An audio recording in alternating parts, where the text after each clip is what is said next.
There is a question that I believe sits quietly in the back of the mind of almost every person over 60 who has ever watched someone they love go through a cancer diagnosis.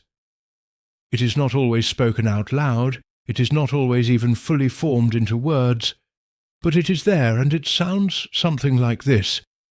Is there anything I can do? Not to guarantee an outcome. Most of us are wise enough to know that nothing guarantees an outcome, but something. Some choice, some habit, some daily decision that moves the needle, even a small amount, in the direction of a body that is stronger, more resilient, and less hospitable to the kind of cellular damage that, over time, can become something serious. If that question has ever lived in you, even quietly, even briefly, then I want you to know that today's video was made for exactly that feeling. Because the answer to that question, according to a growing and genuinely exciting body of real peer-reviewed science, is not nothing. And what I'm going to share with you today might be one of the most important conversations you've ever had about food. My name is Dr. James Carter, and I want to start with something I say clearly in every video I make, because I think you deserve it. I am not going to tell you that any food cures cancer. No food does that, and anyone who tells you otherwise is not being honest with you. And I think you deserve honesty above everything else. What I am going to tell you is what the research actually shows about specific compounds found in specific foods, about the mechanisms by which they interact with the cellular processes that scientists study in the context of cancer biology, and about what that means practically for the choices you make every single day. Because there is real science here, serious science, published in serious journals, conducted at serious institutions, and it deserves to be explained clearly without either exaggerating it into something it isn't or dismissing it into irrelevance. So let's do this carefully, and let's do it honestly. Let me start with what I consider the most important concept to understand before anything else, because without it, none of what follows will make full sense. Cancer, at its most fundamental biological level, is a disease of cellular miscommunication. It begins, in almost every case, with DNA damage, changes in the genetic instructions inside a cell that cause it to begin behaving in ways it shouldn't, dividing when it should stop, surviving when it should die. Now, here is the crucial thing to understand. DNA damage of the kind that can begin this process is happening inside your body every single day. Thousands of instances in cells throughout your body, caused by the same oxidative stress that we've discussed in previous videos, the natural byproduct of energy production in your mitochondria. This is not alarming because your body also has sophisticated systems designed to detect and repair this damage continuously. The question that researchers have been asking, with increasing precision over the past 2 decades, is this: can dietary choices influence either the rate of that damage or the efficiency of those repair systems? And the answer, the research suggests, is yes, not absolutely, not in ways that overcome all other factors, but measurably, genuinely, in ways that are worth understanding. The first food I want to discuss is one we've talked about before in this series, but I want to go deeper into the cancer biology specifically today: broccoli sprouts and their extraordinary sulforaphane content. We've established that sulforaphane activates a protein called NRF2, which in turn switches on a cascade of protective genes inside your cells, genes that produce antioxidant enzymes, genes that support detoxification pathways, genes that help clear damaged cellular components. But there is a specific aspect of sulforaphane's interaction with cancer biology that I haven't fully explained yet, and it involves something called histone deacetylase enzymes, HDACs, and I want to spend some time here because I think this is the piece that most people never hear explained clearly. Your DNA inside every cell in your body is wrapped around proteins called histones. Think of it like thread wound around a series of spools. The way that DNA is wound, how tightly, how loosely, determines which genes are accessible to be read and expressed. HDAC enzymes are involved in tightening this winding, and when they're overactive, they can essentially silence genes that your body needs to have active. One of the most significant consequences of excessive HDAC activity in the context of cancer biology is the silencing of tumor suppressor genes whose job is literally to identify abnormal cells and initiate their self-destruction before they can become a problem.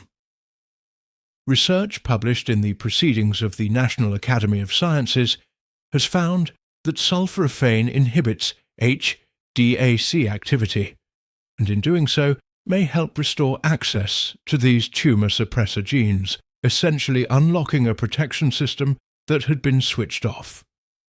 I want to be careful here, as always, about the distinction between laboratory research and guaranteed human outcomes, but the fact that a compound found in a vegetable available at your grocery store interacts with the same cellular machinery that cancer biologists study as potential therapeutic targets is, to me, genuinely remarkable and genuinely worth knowing about.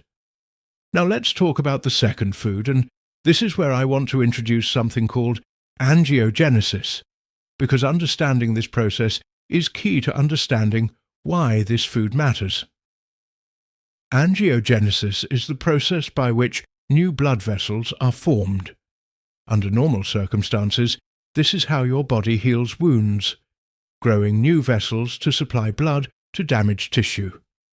But here's the aspect that cancer researchers have studied so intensely. Tumours need their own blood supply to grow beyond a very tiny size.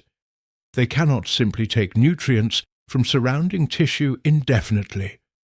To grow, to spread, to become the dangerous, life-threatening masses that we fear, they need to build their own network of blood vessels. And they do this by hijacking the body's angiogenesis machinery. This is why anti-angiogenic therapy has become such a significant area of cancer treatment research. And this is why certain dietary compounds that have been found to have anti-angiogenic properties in research have attracted so much scientific interest. The food is pomegranate, and the research here connects to compounds called L-argitannins, which we've discussed in the context of mitochondrial health before, but the cancer biology angle goes further. Research published in journals including Cancer Prevention Research and Translational Oncology has found that pomegranate extract demonstrated anti-angiogenic effects in laboratory studies, essentially interfering with the signaling pathways that tumours use to build their blood supply. Some researchers have described pomegranate compounds as having multiple simultaneous effects on cancer cell biology, including effects on cell cycle regulation and apoptosis, the programmed cell death process that cancer cells are often able to evade. Again, laboratory research, which I always want to name clearly, because the distance between this showed effects in a laboratory and this is a treatment for cancer is significant and should never be glossed over. But the mechanisms being studied are real, the journals publishing this research are serious, and the compounds involved are ones you can access for the cost of a piece of fruit. I want to tell you about a woman I'll call Nancy. Nancy is 68 years old, a retired librarian, and Nancy came to me not because she was sick, but because she was scared. Her older sister had been diagnosed with ovarian cancer the previous year, and Nancy found herself suddenly acutely aware of her own body in a way she hadn't been before. She told me, "I don't want to be paranoid, but I also don't want to do nothing. I need to feel like I'm doing something."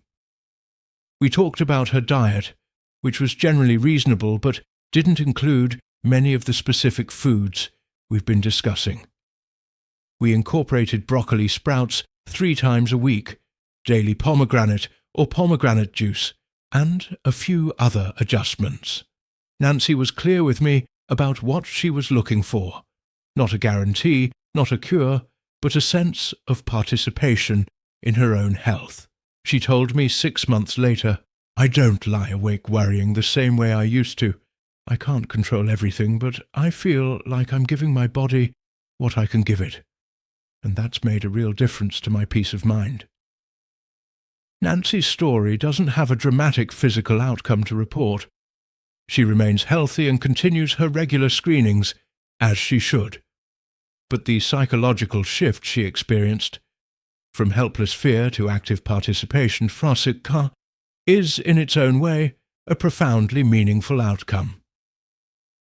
The third food I want to discuss today is one we've touched on before, but I want to bring it together in a new way in this specific context: green tea, and specifically the EGCG compound that makes it such a consistent subject in cancer biology research. We've talked about EGCG's role in autophagy, in DNA damage support, in NF-κB modulation. But there's a specific piece of cancer biology research involving EGCG that I want to highlight today because it connects directly to the angiogenesis story we were just discussing. Research published in journals including Cancer Research has found that EGCG can inhibit a specific signaling molecule called VEGF, vascular endothelial growth factor, which is one of the primary signals that tumours use to trigger angiogenesis. In other words, EGCG and pomegranate compounds may be working through related but distinct mechanisms to address the same critical step in tumour progression. The research in this area is still developing in terms of specific clinical applications, but the mechanistic overlap is genuinely interesting to researchers in this field. Before we continue, I wanted to take a moment to connect with you, because I know everyone in this community is carrying something different. Maybe you've had a cancer scare. Maybe you're a survivor. Maybe you're watching this because someone you love is fighting right now and you feel that helpless, desperate need to do something, anything, that might help.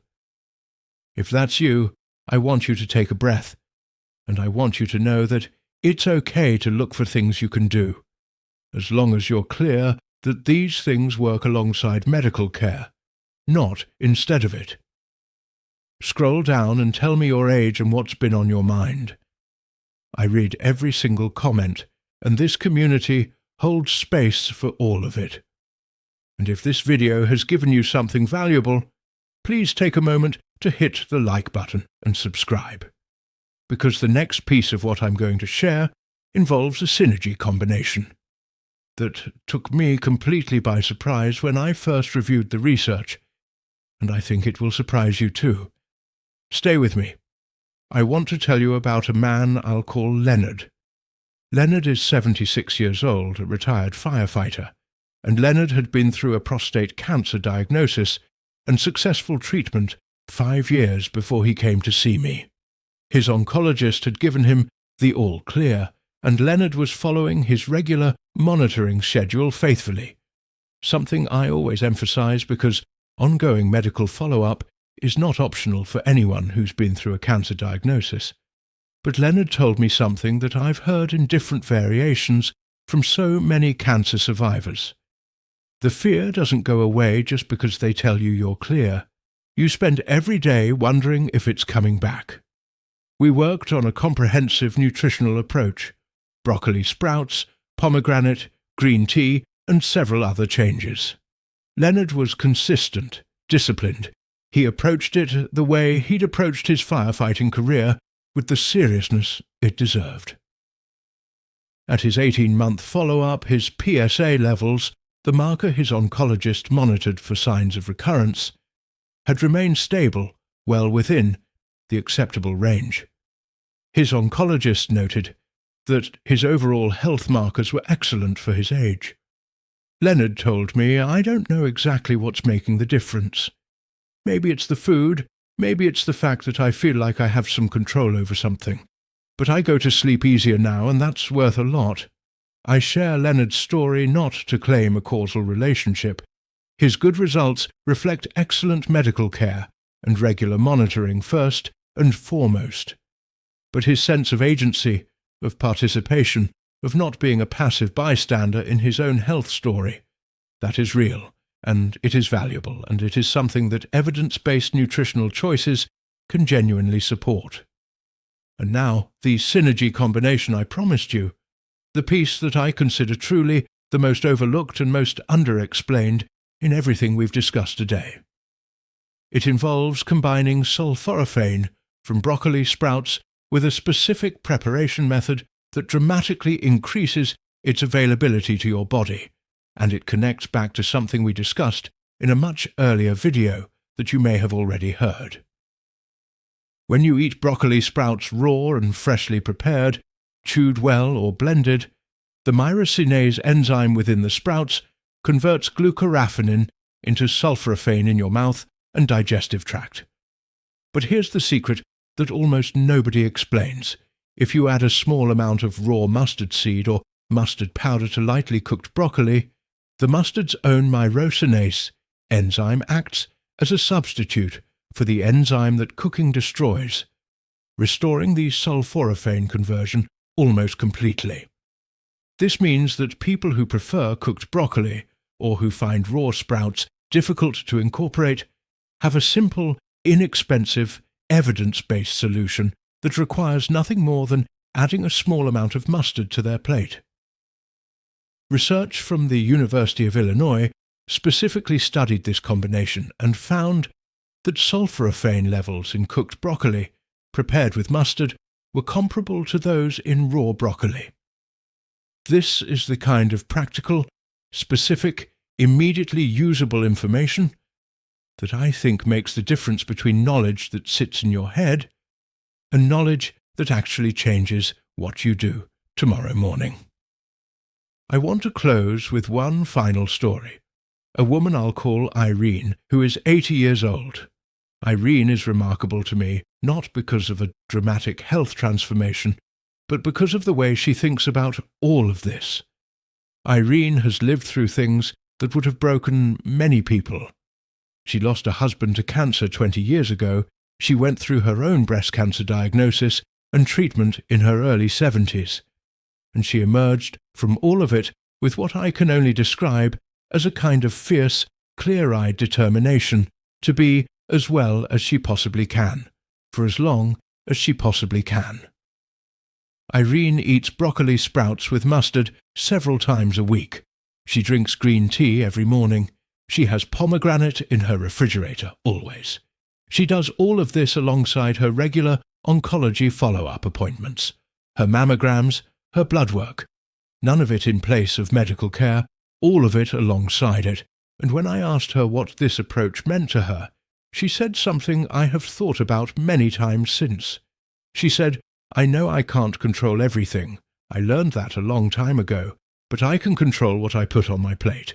And every time I make a good choice, I'm telling my body, I'm still here, I'm still fighting for you, and I'm not done yet." That is the message I want to leave you with today. Not a promise, not a guarantee, but a truth that I believe the science supports, and that I believe the human spirit recognizes. The choices you make every day are a form of communication with your own body. They are a statement of intention, of care, of refusal to be passive in the face of whatever you're navigating. The research gives us tools, imperfect, incremental, honest tools, and the wisdom to use them alongside the best medical care available. You are not helpless, you are not without options, and you are absolutely not done.